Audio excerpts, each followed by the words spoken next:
ଦେଖନ୍ତୁ ଏହି ଦୃଶ୍ୟକୁ। ଆମ୍ବ ଫଳିବା ପରେ, ପାଚିବା ପରେ କିଛି ଗାଈ ଗୋରୁ ଆମ୍ବ ଖାଇଦିଅନ୍ତି, ଟାକୁଆ ଛାଡ଼ି ଯାଆନ୍ତି। ଆଉ ସେହି ଟାକୁଆ ପଡ଼ି ଏମିତି ଚାରା ଜଙ୍ଗଲରେ ସୃଷ୍ଟି ହୁଏ।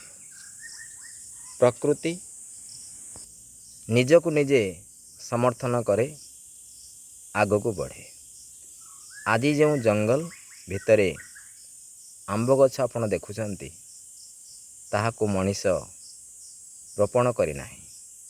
ପ୍ରକୃତି ନିଜେ ନିଜେ ରୋପଣ କରିବା ବ୍ୟବସ୍ଥା କରି ଆହୁରି ଆମ୍ବ ଗଛ ସଂଖ୍ୟା ବଢ଼ାଇଥାଏ।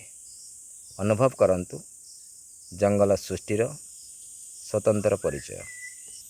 ଏକାଧିକ ଟାକୁଆ ପଡ଼ି ଚାରା ସୃଷ୍ଟି ହୋଇଛି। ଏହି ଦୃଶ୍ୟକୁ ଦେଖିଲା ପରେ ମନେ ହୁଏ ପ୍ରକୃତି ଆମ ପାଇଁ କେତେ ସଚେତନ ଅଛି। ଆମେ ପ୍ରକୃତି ପାଇଁ କେତେ ସଚେତନ ଅଛୁ, ଏ ପ୍ରଶ୍ନ ଆମକୁ ପଚାରିବାକୁ ପଡ଼ିବ।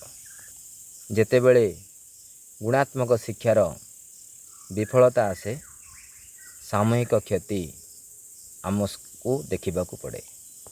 ଅନୁଭବ କରନ୍ତୁ ଆମର ଆଜିର ଏହି ମୋଟିଭେସନକୁ ନେଇ ଯେଉଁ ଉପସ୍ଥାପନା। ଜଙ୍ଗଲ ଭିତରେ ଗଛ ଆପେ ଆପେ ସୃଷ୍ଟି ହୁଏ, ଆମେ ତାକୁ ତିଆରି କରୁନା, ଏହାକୁ ଆମକୁ ଗ୍ରହଣ କରିବାକୁ ପଡ଼ିବ।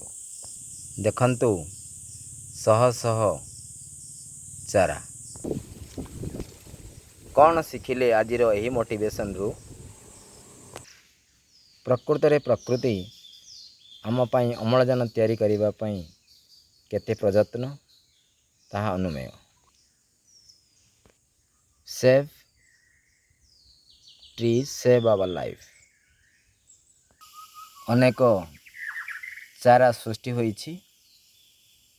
ଏହି ଚାରା ବଡ଼ ହୋଇ ଆମକୁ ଆମ୍ବ ଏବଂ ପବନ ପହଞ୍ଚାଇବ। Save forest, save mankind. ଏହା କେବଳ ସ୍ଲୋଗାନରେ ନ ରହୁ, ତାହା କାମରେ ରହୁ, ଏହା ଆମର ନିବେଦନ। ସତରେ ପ୍ରକୃତି ମଣିଷ ପାଇଁ କେତେ ସୁଯୋଗ ତିଆରି କରୁଛି। ଚାରା ଉଦ୍ୟାନ କେନ୍ଦ୍ରରେ ଆମେ ବିକଶିତ କରୁ, କିନ୍ତୁ ପ୍ରକୃତି ନିଜେ ବିକଶିତ ହେବା ପାଇଁ ଚେଷ୍ଟା କରିଥାଏ। ଏହି ଚେଷ୍ଟାକୁ ଆମେ ସାହାଯ୍ୟ କରିବା ଆବଶ୍ୟକ। ଏକ ସୋସିଓଲୋଜି ଡେଭଲପମେଣ୍ଟ ଉପରେ ପ୍ରେଜେଣ୍ଟେସନ୍ ଶୁଣିବେ, ସେୟାର କରିବେ। କିଛି ପକ୍ଷୀ ଅଛନ୍ତି ଆମ୍ବ ଖାଇବା ପରେ ଉଡ଼ିଯାଇ ଜଙ୍ଗଲ ଭିତରେ ବସନ୍ତି ଏବଂ ଆମ୍ବ ଖାଆନ୍ତି। ଖାଇସାରିବା ପରେ ସେ ଜଙ୍ଗଲ ଭିତରେ ଟାକୁଆ ପଡ଼ିଗଲା ପରେ ଆମ୍ବ ଗଛ ସୃଷ୍ଟି ହୁଏ। ଏହିପରି ମଧ୍ୟ ପ୍ରକୃତି ନିଜେ ନିଜେ ନିଜର ଲକ୍ଷ୍ୟ ହାସଲ କରିଥାଏ। ଏହି ଲକ୍ଷ୍ୟ ହାସଲ ପାଇଁ ଆମର ଭୂମିକା କ'ଣ ରହିବ, ଏକ ବିରାଟ ପ୍ରଶ୍ନ। ତେଣୁ ପ୍ଲାଣ୍ଟେସନ୍ ପାଇଁ କେବଳ ମଣିଷ ହିଁ ଦାୟୀ, ଅନ୍ୟମାନେ ଦାୟୀ ରହିବେ ନାହିଁ, ଏହା ଭାବିବା ଭୁଲ। ଏକ ମୋଟିଭେସନ୍ ବାସ୍କେଟ୍ ଫାଉଣ୍ଡେସନ୍।